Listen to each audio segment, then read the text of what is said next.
All right, ladies and gentlemen, the first Western journalist ever to be given access to ISIS or the Islamic State has just returned.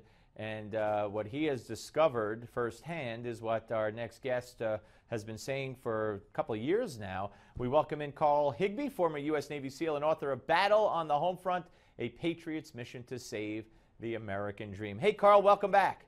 Thanks for having me on again. My pleasure. So what Jürgen Tudenhofer, renowned German journalist, found out is very, very troubling, and it just confirms what your analysis has been from afar. Right. I mean, I've been saying it from the beginning that ISIS is grossly underestimated here in America, and they've been talking about these lone wolf attacks and how they're just that, lone wolf. But they don't understand. At some point, we're going to have to recognize that that is the method of combat that these ISIS folks will engage here on our home front. Yeah, I mean, time after time, I see the news media taking solace in the fact that it's a lone wolf. And to get off track a little bit, in the case of the murder of those police officers in New York, he had mental problems. So I mean, someone with mental problems who's capable of plotting and driving from Maryland to New York and doing what he said he would do and posting it before he did it and having the weapon and attending one of those protests before he did it. I mean, how mental could he be? Yeah, but let's get back to ISIS.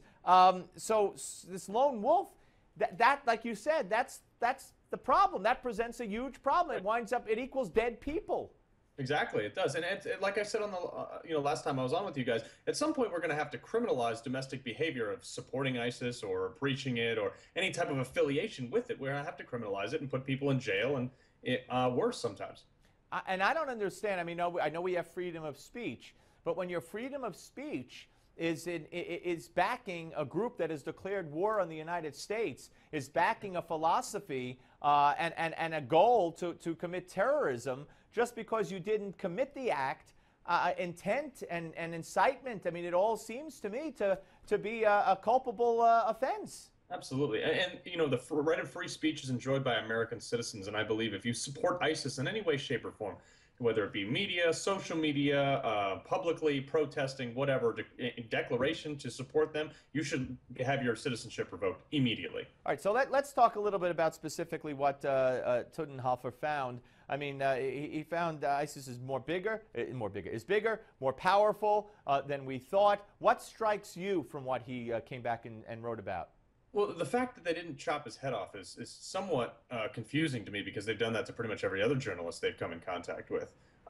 What I don't understand is how he got as far in as he did and how they let him. Now, is this a propaganda push? Are they starting to politicize themselves and starting to try to get the mainstream media and say, this is who we are, this is what we stand for? With this report released as much more powerful than we had previously believed, I think this causes some serious concern, and we've now had the first U.S. troops engaged over in Iraq by ISIS, and I think it's only a matter of time before this thing really spirals out of control, and the president has no idea what he's doing about it. No, the president has absolutely no idea. As a matter of fact, I don't remember where I heard it, and this has nothing to do with the president, but somebody somewhere, and maybe it was this German guy. Yeah, okay, ISIS will soon come to the West to negotiate a level of coexistence. It was him.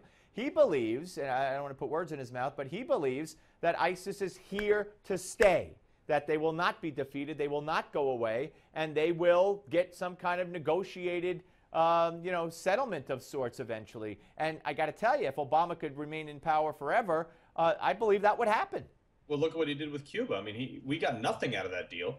But I do believe you're right, Steve. I think he'll eventually negotiate some sort of truce with them in hopes that they will want to coexist. But you keep in mind that in their charter, there is no coexistence. And if you look at all the extreme, Muslim countries that are ruled by extremist Islam, there are no minority rights. But yet here in America, they're screaming for minority rights. Right. It's insane, Carl, and they don't learn their lesson. I mean, Yasser Arafat used to say, sign any agreement, and whenever you want to break it, you just break it. Carl, got to go. Merry Christmas. Happy birthday to your wife. We'll speak to you soon, sir.